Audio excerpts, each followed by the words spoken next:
to our English-speaking audience. So again, restart. I'm glad to introduce Adama Sanneh, who is the CEO of Moleskine Foundation, a very interesting corporate foundation that is developing a very visionary approach to social impact. And I'm really pleased to have him with us. And we have just started our conversation. Sorry, we started in Italian, but we will restart from scratch to explain what is the history and the vision behind Moleskine Foundation. Sorry about that. Adama, floor is yours. Thank you. No worries at all. I had a thought that they were supposed to do it in English, and so I'm happy to switch. And I'm glad to have such an international audience. I'm sure will be very engaging later with the questions and our conversation. So the Moleskine Foundation, I would say, it's an organization that we started, that we launched around 3 years ago. But we're launching on an experience that we already had of a previous organization named Lettera27. This organization that we used to call it the unconventional cultural incubators, because in around 10 years with Lettera27, we had, I think, the incredible opportunity to build unique experiences in the field of culture, creativity, and education, mostly on the African continent, but also beyond, and really being able to create a unique set of partners, a unique set of experience and tools that then at some point, we ask ourselves, how can we scale this? How can we reach a wider audience? And from the beginning, we had a very unique relationship with the Moleskine company. Lettera27 shares some of the same founders of the Moleskine company and the foundation, and so we had an intertwined story or history, that lasted for more than 10 years. And off of that connection, we created the Moleskine Foundation. And as you said, Professor, it's a very unique foundation, starting from the organizational setup, because we do carry a name of a company, of a corporation, but we also are completely independent from the company itself. And we have this model, we created this model with the company where, thanks to 1% of the EBITDA of the company that is donated to the foundation, we are able to take care of our overhead cost. As such, then we go out there, we foster partnership, we do fundraising in order to increase our impact, but we do it in a way where 100% of the money that we receive or the money that we fundraise goes on program development. In this way, we basically minimize public cost to a social enterprise. So this model, I think, allow us to kind of go into new avenues, a new opportunity connect to a no-profit world. But I think we will have a chance to chat a little bit about this later. But what the Moleskine Foundation does, everything started from a question that could be a bit naive, it could be a little bit sloganesque, but it was really about, can creativity change the world? What is the role that creativity plays in fostering social transformation and social change? And basically everything that we do at the Moleskine Foundation is an attempt to answer to this question. So in a nutshell, if I have to say what is the purpose of the Moleskine Foundation, I would say that is to inspire, is to empower, and is to connect young people to transform themselves and their communities through creativity. And the idea is that we do it by providing and developing unconventional educational tools and experiences that help fostering critical thinking, creative doing, lifelong learning, and a change-making attitude. So basically, now we try to develop initiatives that are able to somehow unlock the creative potential of young people. We have a special focus on underserved communities, so it's always in our aim to try to make sure that communities and groups and targets that normally don't have access to this type of unconventional self-development, we try to get there and make sure that they have access to it. And we do it not in a vacuum. I think it's important because every time you work, especially in spaces like creativity and culture, education, normally things get a little bit fluffy, and people have a little bit of an attitude on that. So it is important for us to, first of all, center our action on the SDGs, obviously, of United Nations, so that they kind of make sure that whatever we do in accordance of international standards, international benchmarks, and where the international community is heading to. But also we do it through meaningful partnerships.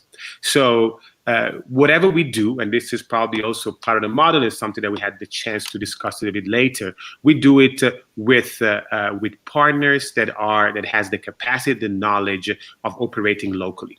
So we try to be this platform organization where somehow create connection at a local level, and we try to somehow amplify what is happening at international level to get at the local level, and then whatever is the local level, we try to then put it back an international platform. So we work with this global, local, global mechanism, and we try to interpret, all the new opportunities that technology allows us to have, but also obviously a much more interconnected world in a general sense, and try to go beyond the idea of a pure geographical approach.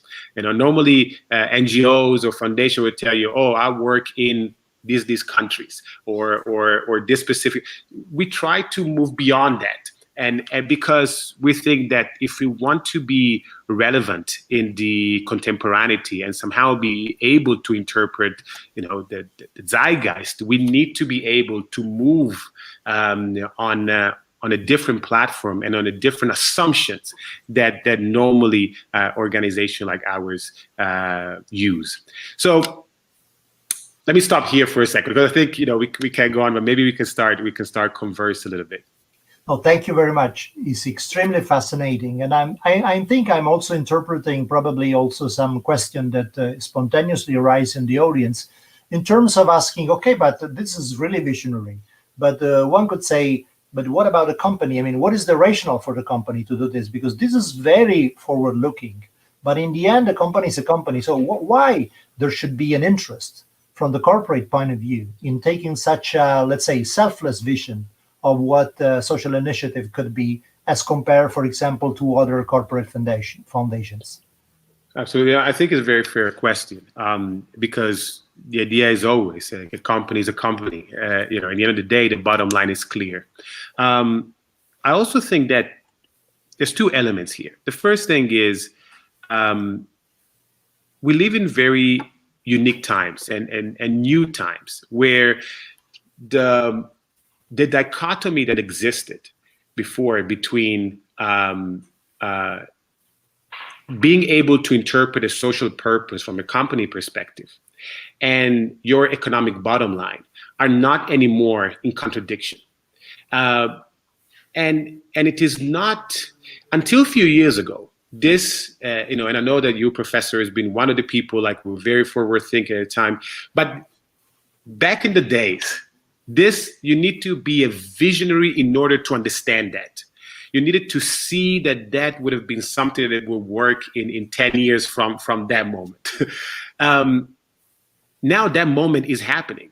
Now, looking at the Generation Z, but also millennial, as consumers, the interest that they have on social purpose, it directly impacts their consumption, their choices in their spending, in the buying capacity. So somehow, now that the dichotomy doesn't exist anymore. So the question now here is how a company can interpret its social purpose in the most authentic way. Because now the problem is, okay, I'm showing, I know that data show me that I need to do a little bit of corporate social responsibility, or I need to do a little bit of this or a little bit of that. But now consumers are so sophisticated in understanding how a brand works that they will punish the company, will punish the brand if the brand is doing it without an authentic purpose behind. So within this context, with Moleskine and at the time Letter 27 and now Moleskine Foundation, we really had a unique opportunity. The first element lays in the idea that Moleskine brand is one of the few purely cultural brands that are still in the market or successful somehow. So I think this is already important. The part of the interest of creating this unique partnership lays in the intrinsic feature of the brand itself. The second thing is that there is an element of work connected to it, in a sense that this is not an overnight idea. This is not something that, at some point, our co-founders, myself and our co-founders, and maybe somebody from the company had an idea, write it on a piece of paper, and we made it happen. This is a result of 10 years of work, of 10 years of trial and error. So somehow, the moment we arrived at this point of creating the Moleskine Foundation and creating this partnership with all this past. And I think this is an important element, because authenticity is something that you cannot buy and you cannot create overnight. And so in the end of the day, we arrive at this moment where, again, all the original dichotomies, all the original contradiction, all the original issues that normally exist between a company and a foundation, basically nowadays they tend to disappear, or they tend to minimize. Obviously, and just to end the point, obviously this is the starting point of a new journey. This is not that, okay, once the mechanism is in place, then everything will flow without any problem. On the contrary, this is something that then we really need a lot of again, new experiences, new trial and error, to really try to keep having incremental improvement in our partnership, in our capacity to generate long-lasting impact. Well, it's very intriguing what you say. I could reinterpret probably in a nutshell the principle in terms of going beyond what we could call cosmetic corporate social responsibility. So not something that is really about showing off that you care, but having a philosophy of real impact. But it's also intriguing that, as you pointed out, this is connected to a company which is intrinsically cultural, because in the end, Moleskine itself is all about an idea. Is the fascination of using a relatively everyday objects in a different way, because you really have a value added of style and imagination that probably also reflects in the attitude and sensitivity of people who care about the brand.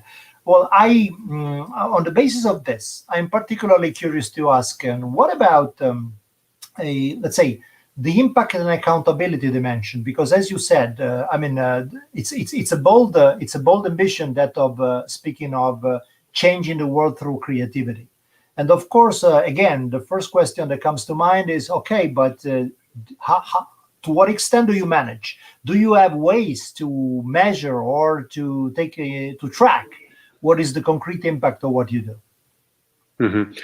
That's a big question, and it's a tough question. I thought we were a friend, Professor. Why are you asking me this? No, I really think it's a very fair question, and I think it's one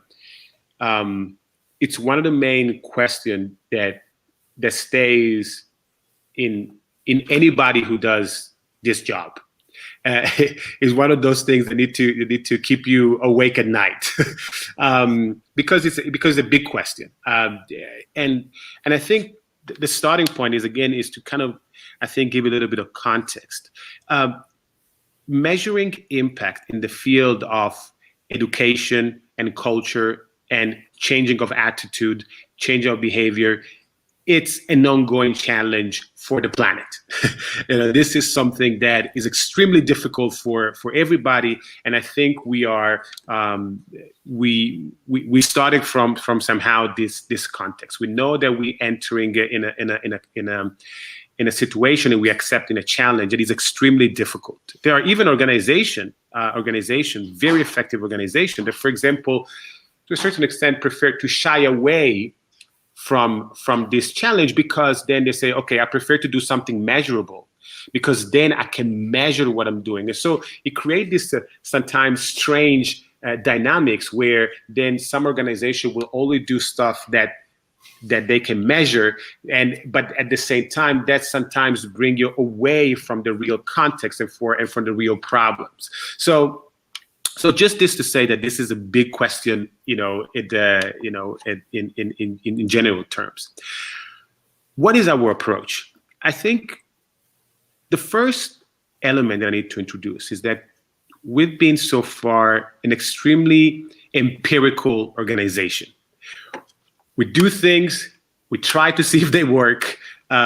We do things also starting at a micro level, think if there is something there, and then we try to extract basically that experience and figure out what we can do in order to take some principle and scale it through partnerships. That's somehow our approach. So it's a very empirical approach. In some cases, I would say that we not always know where we're going when we're starting this. Often it starts from an intuition. Often starts with an opportunity, But then we have quite a rigorous approach and mechanism in order to try to monitoring whether the direction in which we're going is correct or not. I would like to say that we can do that directly on an impact level, because the complexity that resides on the impact level, especially when you speak about behavioral change in individuals and or in communities, is extremely difficult and is extremely costly. And you need to have, I would say, a body of work that is way beyond what we're having now as a Moleskine Foundation. But what we try to monitor rigorously at the moment is in terms of expected results. Is what we predicted going in the direction that we want to predict? Is it in that we thought originally?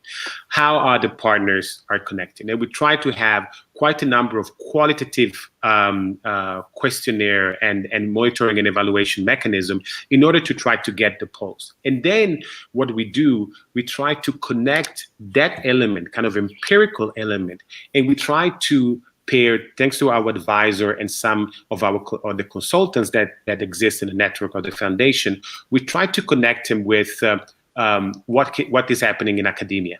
What is happening, in terms of research? Is this something that has some sort of basis? And there's always something that is quite interesting in some of the workshops and education initiative that we did, and we could, briefly talk about it later, where sometimes it's always beautiful when you do something, again, with an empirical approach, and then you realize it actually matched perfectly with what academia is telling you, what researchers are going for. So we are within this space. As such, then we tend to we basically, I would say, build a sort of principles, a set of principles through which we try to, or like a sort of methodology in which we go about change. Everything starts from, the first thing it starts from, who are we targeting? And so the idea is that we start from a specific target audience. We try to look at how we can be relevant and inclusive in our approach, basically what we're saying in the beginning. But we do it in such a way that it has to be also that a little bit conventional. We're trying hard to avoid to replicate the typical language of NGOs that create an us versus others. Loving and everything, charitable, whatever. But this is something that we really try to take away from. So we know that our intention is to somehow to create new opportunities of dialogue, of connections, but we try to avoid the language that then creates this mechanism, this top-down mechanism. So even in our approach, we target hard underserved communities, but we never create a ghetto. Nobody of our beneficiaries, should have the feeling that they are there because they're underserved. No, they are there because they have an initial will and interest to work on themselves and to work in their community, and that's why our classes, our programs have always somehow a sort of mixed classes, mixed groups. Then we look at how we can create programs and unlock creativity at the individual level with youth. So these type of transformative experiences that really works on the feature and skills that we were talking before: creative doing, lifelong learning, change-making attitude, and so on and so forth. Then we try to connect these young people that have been part of our programs such as ATRA and Wiki Africa, and we try to connect it, leveraging obviously technology through social media, and we try to bring it together so that the dialogue and the experience that they had can continue and beyond the foundation itself. Finally, we try to, after that, we try to look at how we can support the development of creative and inclusive communities at large. So how can we somehow encourage and sometimes empower young people that have been part of the programs to then become change maker within their communities and really try to change the community through creativity and through culture and through knowledge. After that, we look at that somehow now working hard to try to foster and catalyze this change by creating a platform of cultural organization that really believe in this idea of creativity for social change. And we are the beginning of this journey, but really the idea is that the values behind creativity for social change are much bigger than the Moleskine Foundation. And it's quite a new dialogue to have. So our role is only to try to figure out to create connection and mechanism where these organizations can start talking to each other and really create progressive dialogue in this field. And finally, what we do with some of our tools, like we have a podcast, we have a publication that is behind here. Where is it? This one here. It is called Folios. We try to promote the idea of creativity as a tool for social change. So to showcase how creativity is key in achieving positive and social transformation. So we created this kind of 6 steps program in which we try to affect change. And then, we try to be serious and figure out what works, what doesn't work, and move on with this empirical approach. Well, I really appreciated what you said when you pointed out that sometimes this measurement frenzy pushes organizations to, in some sense, adapt the project to what can be measurable rather than the other way around. I think that the real frontier, to take measurement seriously, the real frontier is developing tools to measure what you care about and not the other way around. So this, I think, is a very, very interesting challenge. I don't know if you're aware of that, but for example, the European Commission now is extremely keen about this kind of perspective, the relationship between culture and social impact. By the way, I work for the Commission between 2017 and 2019, and we developed this new document called the New European Agenda for Culture, that it's about the guidelines for cultural policy for the next 2021-27 cycle. And it's all about that. The idea that today should really be a platform for behavioral change, for social transformation, and also the next programming of the European Commission, for example, the Horizon program or the Creative Europe program, will be very much about that. So I'm saying this because I think that what you're doing is really breaking your ground in this particular respect. But it's also important to understand that this is now also the message is also being not simply received, but let's say amplified by the big institutions, for example, the European level. So there is an incredible space for new action and also for new, let's say, field experimentation in this regard. For example, one of the issues that we are trying to push with the philosophy that has been developed by the European Commission about unicycle is also to use, for example, simple, inexpensive, state-of-the-art evaluation techniques. For example, questionnaires can also be used not only for qualitative research, but also for rigorous psychometric research, for example, in understanding how, let's say, the empathic attitude of people changes, or the capacity of people to emotionally to connect to other, or to develop, let's say, feelings of gratitude, admiration. Even the most elusive concept today have interesting tools that have been validated and that can be measured in any specific circumstance without, let's say, invading the experience space of people. Because this is also the point. You cannot make people feel like lab rats. They have Absolutely. to be able to do what they want to do in a culturally meaningful environment.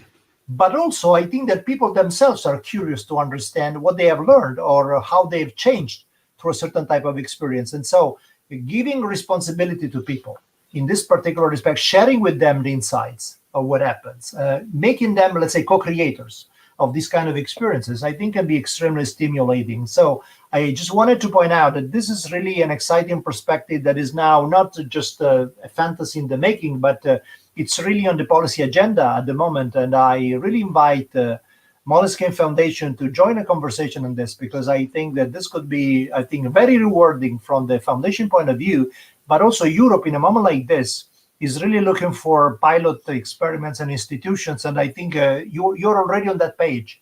Many other organizations today would first have to understand what's all about. But in your case, is really very much about, let's say, getting going in a sense. But more on this perspective, I think that one intriguing aspect, as you said, is the fact that you're focusing on Africa now, but not with a paternalistic attitude, not just because, let's say, Africa needs help, but because Africa is interesting. So from this point of view, it's interesting to consider, for example, how the cultural geography at the global level is shifting. If we look, for example, at the beginning of the 20th century, when we were just at the beginning of the cycle of creative industry, it was remarkable to notice that most of the development of the new creative industry paradigm arrived from Europe, for example, from the technological point of view, even from the cultural point of view. But the really fresh air came from the US. The US were really able to jump in and become very quickly the innovation leaders. My feeling is that what's happening now is exactly the same, but with a subtle irony of history. Most of the content and the technologies today being developed by the US. But more generally, it's not the West that is really inflating fresh air into this new world of co-creation, of massive participation. And it's more the global South. Not only Africa, I think that South America, for example, from this point of view, is very interesting today, certain parts of the Far East. But by far, probably Africa is where this challenge is really taken seriously, because it's really an opportunity to, let's say, start a new growth cycle. So from your privileged point of view, what do you think about this? Do you think that it's really now the global South that is giving the moment, that is pushing the momentum, so to speak, in terms of future innovation in the creative field?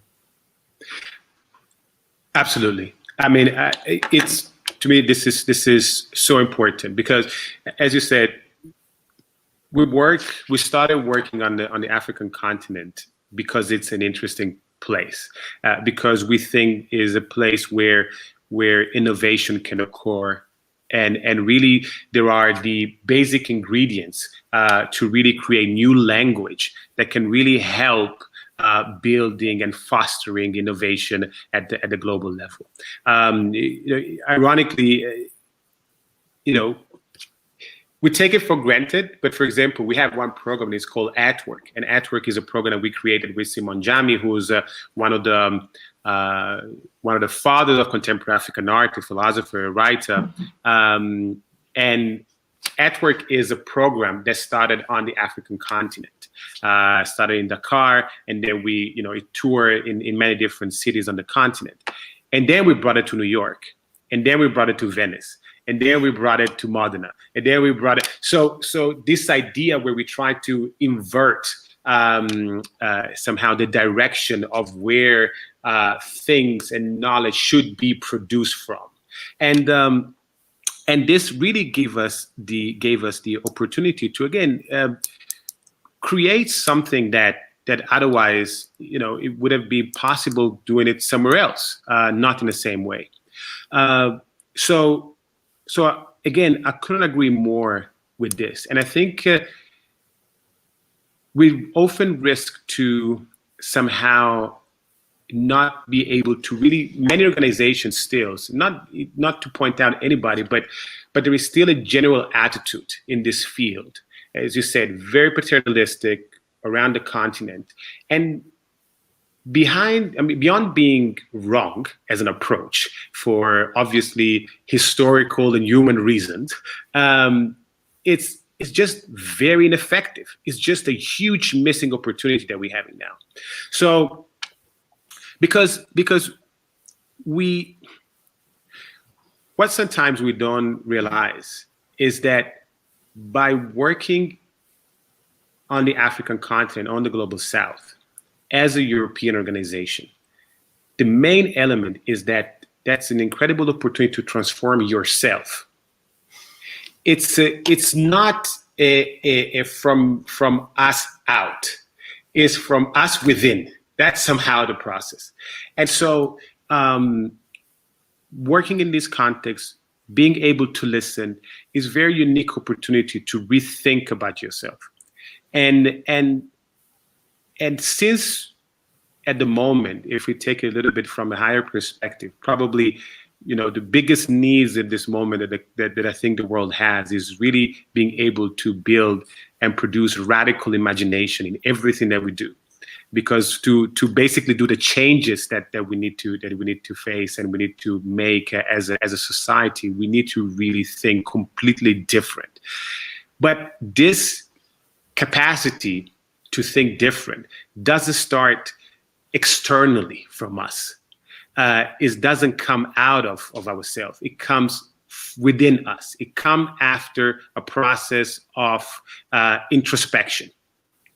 And in order to do that, you need to put yourself and go outside the box and be able to listen and be able to accept new opportunities, new language.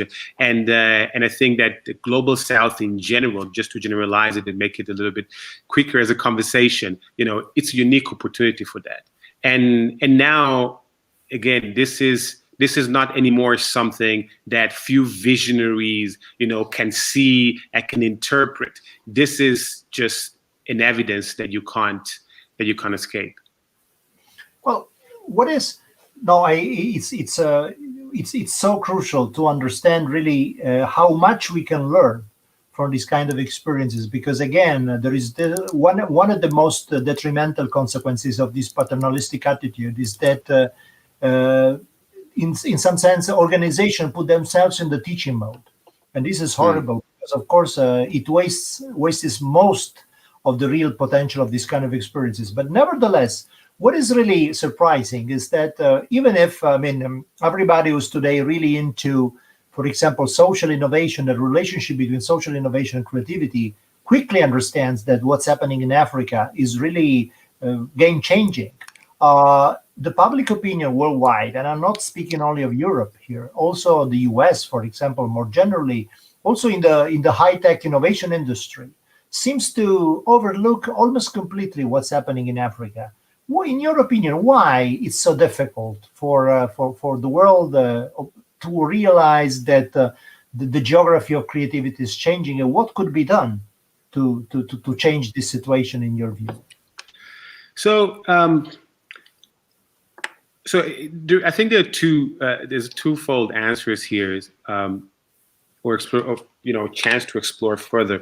I think on one side, things is less grim than it was a few years ago. There is here and there things are happening. There are beautiful organizations and networks that are really trying to make these new innovations coming from the African continent and beyond visible. So compared to only a few years ago, in every field, being tech, being the arts, being creativity in general, it's a completely different scenario. Until a few years ago, you really needed to dig deeply in order to find something. Not that it didn't exist, but it was completely outside the lens that it was provided to us. Now you have few point of entering, in this, but we're still far from something that is somehow satisfactory. I think. I think, though, that this is one of the challenges somehow that really we want to try to tackle with the foundation. And we're a small foundation where we have big ideas and big ambitions, and probably some of the biggest ambition is really to start using creativity as a new currency. Because with the moment that we change the lens of our social observation or our economical observation, then we start looking at new opportunity rising up. And as you said, you talk about psychometric studies, for example.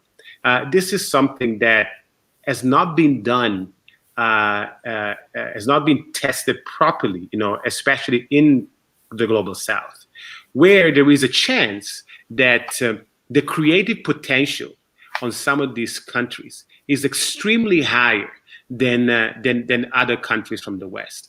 And so, in the end of the day, since Richard Florida created the creativity index in the 90s, with all the great intuition that he had, and also some of the somehow wrong assumption that he had at the time, this is really the time to really take that and really bring it to and make it fully, I would say, inclusive, and make it truly universal. Because even at the time it was creativity index, they're supposed to look at the globe. In reality, it was looking at the Western world, because the criteria, the lens through which we look at things, we did not allow all these other new opportunities and new possibilities and new realities to really bubble up. So until we change this lens, then it will be very difficult. There is this element, there is this concept that I think is always extremely useful to remember when you're a Western organization. There is this idea of positionality. When you think about your positionality, it's important because it allows you to realize that there's a lot of things that you just don't see. And so your main efforts should not be on somehow, again, as you said, teaching or imposing, or even proposing. Your main effort should be to be able to see more. Once you see more, then it starts a new chapter. And I think that's the biggest issue. And obviously, if you say the why this is happening, well, this is 700 years of clear history that we could go back to, and to relearn that part is a tough process, but that we need to start. We need to start somewhere. No, it's very important what you say, because mentioning Florida, for example, is very, very telling, because it's absolutely the case. There's been, in some sense, a sort of backfiring instrumentalization of culture from the perspective not only of the West, but the most affluent part of the West, because actually that paradigm, when applied, it exacerbated, for example, income or social inequalities rather than compensating for them. And this is because, of course, culture can also be used in very instrumental ways, for example, as a way to develop real estate projects in cities that are targeting the most affluent.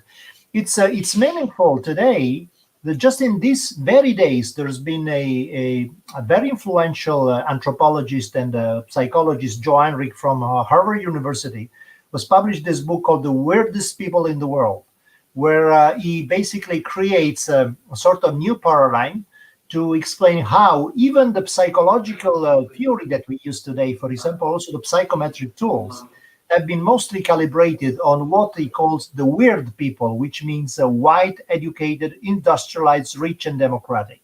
So in some sense, we have taken this very little slice of the whole humankind, and we've taken it as a model for what behavior is, what, for example, emotional reactions are, what kind of cognitive structures are. And this point is that if we look beyond this weird little tribe and we really look at the non-weird world, in some sense, there is also a new social science that can be created where most of what we think we have learned about the human specificities are just the specificity of a very, very culturally specific part of humanity. So what I also see as an exciting prospect from what you see is to start also working on projects in the global south in which you do not simply evaluate what happens there, but you create the tools for evaluation with the local communities, really to not simply to inherit the mental structures that arrive from a completely different context, but you create in some sense a new way of looking at behavior that probably is more meaningful, especially to evaluate those kind of experiences that are born there. From this point of view, something that I was really curious about, I mean, you've been privileged in working with this new emerging field. And I think that, by the way, the wealth of experience that the foundation is accumulating through this could really be extremely interesting, for example, in developing a new coherent approach towards this kind of evaluation. But is there something that you learned through the process that really surprised you? Something that you wouldn't really expect to see or to realize through this process? I understand that this is a tricky question and not easy to answer, let's say, at a snap. But I also think that probably this is also the time to reflect to what were the real surprises, what were the really unexpected results of your journey so far in this process. Absolutely. It's a great question. It is one of those questions that make you think, as you said. So I would say personally, so I studied political science, and then after working in the field of international development, I work in East Africa in emergency relief and somehow old school proper international development, and so on and so forth, rural development and stuff. After that, I did business school. So I was coming from a quite I would say a structured background of some sort, and somehow I found myself, and after working the UN and so on and so forth, so that's kind of my background. It's between institutional, international development, that type of mechanism. And when I had the chance to start working with the beginning letters at the Moleskine Foundation, before we let that, I had the chance to immerse myself for a few years into the field of culture, generally speaking. And it was incredible to see how revealing that was, and how, in order to really foster true innovation and to really building on that, as I said, I'm going to repeat a little bit myself, but you need to start from within. You need to start from increasing your capacity of generating a critical thought. So having a critical thinking skills that increase. And it was interesting because I thought that I was like that before. But what I didn't realize is that, because I was, typical, like trying to push innovation and things, but what I didn't realize is that I didn't realize the boundaries within which I was working. So now the working in the field is a new field of culture and creativity, allow you to question those boundaries. And this is like a beautiful moment, because before you could the only people that could question the boundaries in the field that we working were somehow the academics, thinkers, pure thinkers, you know. But then there was a little bit of skepticism because you still, it's pure thinking. You know, there's often you can, you know, obviously there are always big exceptions, but there was the thinkers are there and they stay on their own, and then there are the people who do things. Now you realize how when the two things merge, incredible things happen, and it really started to change, I would say, myself. And I want to start from myself because the first beneficiaries of everything that they do is me and is us, and he's whoever work in this field, you know. And this is extremely important because this is an experience that we, as I said before, we try to put it on a strategic level, because us as Moleskine Foundation, we don't teach anything to anybody. What we do, we only try to facilitate the creation of spaces where criticality can occur. Now, I know that sometimes this type of language, you know, can push back some people because they're like, but what does it mean? You know, it seems too up in the air and so on and so forth. And I was one of the people that was thinking this way. But after the years that we spent with the foundation, after the years that we spent in this, I really realized how this is vital for everybody. And so really keep working in this element is extremely important, because what we've seen that through creativity, some of the typical boundaries, some of the typical blocks that you normally have and challenges you normally have when you work, either be political, you know, religious or personal, through creativity, through culture, those blocks are not blocks anymore. We had the chance, I mean, you know, we had the chance through some of our program, we had the chance to work, to talk about homosexuality in Uganda when they were discussing death penalty. And really have, in the end of the day, a very political workshop.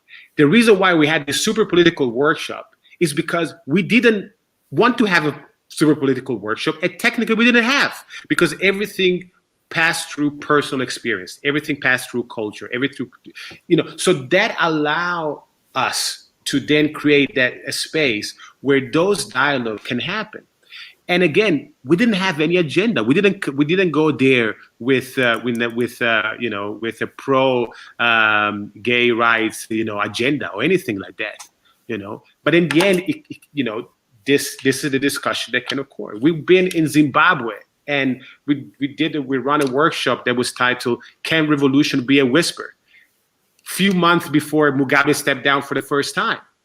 If we would have gone there through the typical route of international development, they would have kicked us out after a week. We would have been there. But because it's culture, because it's art, because all these things, then that allow a space for this to happen. So I would say that really, I'm always mesmerized by the unique potential that this approach can bring about, and I really, you know, I really cannot stop, you know, being surprised every time we run a program, every time we run an initiative. Yeah, this is the most intriguing part of working in the cultural field. Sometimes you have to repeat yourself its work, because it's so, I mean, immersive and even fun in the most positive and constructive sense, that you really have to convince yourself, okay, this is a job in some sense. Yes. So I'm reminding our audience, especially on YouTube, that if you want to ask questions, just put them in the chat on YouTube, and it will be reported to us, and we will of course, cover the questions. So you're welcome to post questions. But before we have any feedback from the audience, at this point is almost inevitable to make a question about the future. So what's going to happen? What is the next developments that the foundation is envisioning for the next few years? So probably we have new initiative in the pipeline that we want to foster. There is something definitely around the idea of psychosomatic studies in the global south that is very intriguing to us, and really understand how we can measure creativity. But we also know that this is a very, very ambitious project. So we know that we need to build to get there. Probably the most important thing that we want to do now is to be able to start catalyzing all these unique experiences that we had throughout the years, and try to somehow make them more cohesive and harmonized as a unique body of work. So we're thinking about working hard, as I said before, in building a platform of cultural organizations where this type of conversation experiences can happen, always in a very concrete way. Our empirical nature really remain, but also bringing on board new partners that can bring new approaches to that. We want to be able to also start a dialogue at institutional level and a higher level. So what you said at the beginning, Professor, is extremely interesting for us to work with the European Union and a bigger institution to really try to put on the table what we have learned in these years and our experience, and to see how that can match with the researches and the need that the moment international community is going about. So we have these two major challenges.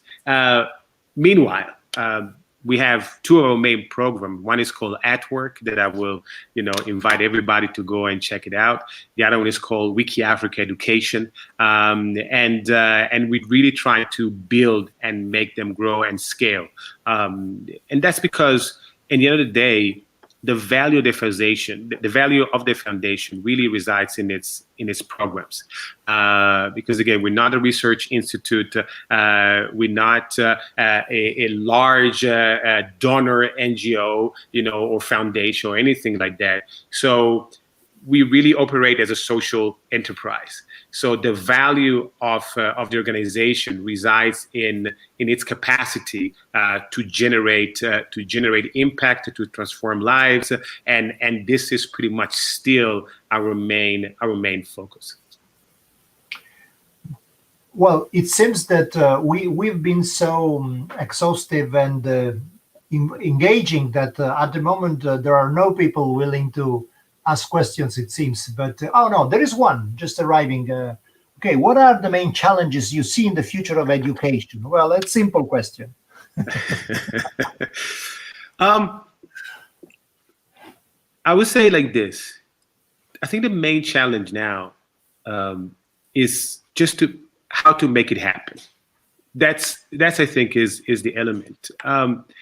We look at, for example, creative skills. A few years ago, when the moment you talk about soft skills, creative skills, empathy, emotional intelligence, so on and so forth, you would be casted in a sort of like new age hippie, category. All right. Now this is obvious, almost. All right. People say everybody talks about creativity, even if nobody is able to somehow concretize it. Obviously the UN in the SDGs and in the quality education goal, it's the elements about soft skills, is extremely important. We even overcome the idea of a soft skills, this idea of soft skills, 21st century skills, and so on and so forth. The biggest challenge to me is now to make it happen. Having programs that are able to do it, in a scalable way. And again, sometimes I even shy away from the question. Maybe the answer is that, okay, scalable is not possible. Well, then we should have many high quality education programs for as many people as possible, instead of thinking about one approach that can be scaled to everybody. Again, we can reframe the question, we can reframe the issue and the challenge. But in the end of the day, I really see that the biggest issue is an issue of implementation. There are so many incredible programs out there. But the challenge that we also have, for example, is that some of the unique experiences that we're able to recreate, we have to admit, they're still quite costly. They're still quite costly for not many people. There is this element that is still there, but at the same time, there's no way around. So really figuring that out, somehow address how to make it scalable in a sense of how to be able to get as many people as possible and to spread those approaches, and really, again, how to make it happen is, to me, the biggest challenge now education is facing. Thank you very much. We have two more questions. One is, what were the difficulties during the starting phase of the foundation? And the second, almost inevitable, is how did the COVID-19 pandemic affect the foundation goals? So, in the beginning, it's in our foundation, probably the biggest complexity that we still have is to use like an old school business term, that when you are in the blue ocean, it's extremely difficult because you don't have a blueprint. You don't have any strong reference point. You can take some experience here and there, but you try to create something a little. The mix of what you try to do is something unique, and that is challenging because you really just need to try, making it happen. It's a process of iteration and discussion and reiteration and implementation. And this is costly and it's heavy and it's, and it's particularly difficult because then it is also something that few people understand the value of that, the value of really trying to create. I mean, in so many cases, still nowadays, it would be so much easier and so much rewarding in terms of our capacity to generate fundraising and so on and so forth. If we would take a conventional approach, if we would take, we go to Africa because Africans are poor, and so on and so forth, we would be much richer. but obviously, we would completely defeat the purpose of the organization itself. So really stick to that vision, stick to a vision that is even not fully formed yet. It sounds contradictory, but really have faith in this process is extremely important, and is still nowadays, the biggest challenge that we face. And in terms of COVID-19, well, it affects us deeply. I won't lie, because most of our program was really based on encounters of people. So now, as many other organizations, we are working hard to try to see how technology can help in this. Maybe with hybrid program, maybe with completely new format. But I won't lie, it is an ongoing challenge. But as everything, this is always a unique opportunity to really give a strong push in terms of innovation. So we now have more questions than we had before March 2019. We have a few more challenges, but at the same time, is one of those things that allow you to think differently. And so, we look with faith, at the future, and I think, we would have the chance to really come up with something very unique. And actually, I would say, just to give a concrete example, we have a program that I was always forgot. We have a program, it's called Wiki Africa Education, that is about increasing the quantity and quality of information about the African continent online by transforming young people from knowledge consumer to knowledge producers. And when COVID-19 started, what we did a campaign that we call "The Solution Will Not Be Televised."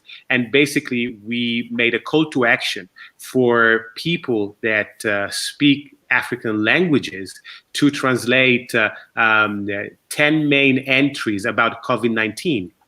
And at the time when we started, there were probably, I think, only one entry about COVID-19, I think, in Yoruba, or not even, and maybe one in Afrikaans. And 3 months later, there are more than around 160 new entries about COVID-19 in 16 different African languages, so that it allow, at least in theory, to have around 300 million people to check whatever COVID-19 is from their phone. So that, going on Wikipedia, that is obviously something that we wouldn't even imagine to do before COVID-19. So that's why I think we have such a positive attitude for the future. Thank you very much, Adama. And I think it's a wrap, because unfortunately it's already 1 hour. Wow. I think this discussion could have really lasted much longer, but unfortunately this is the time we were allowed. And I really want to thank you so much for this illuminating talk. I mean, it was full of inspiration. Personally, I learned so much that I took notes all the time, despite that I was just a part of it. And I'm sure that our audience was equally inspired, and also the very, very on-the-mark questions that we received, I think, gave a clear testimony of this. So thank you so much. Thank you for all the attention from our audience, and we look forward to further conversations on these issues. Thank you very much. It's really a pleasure. All right. Bye. Bye-bye.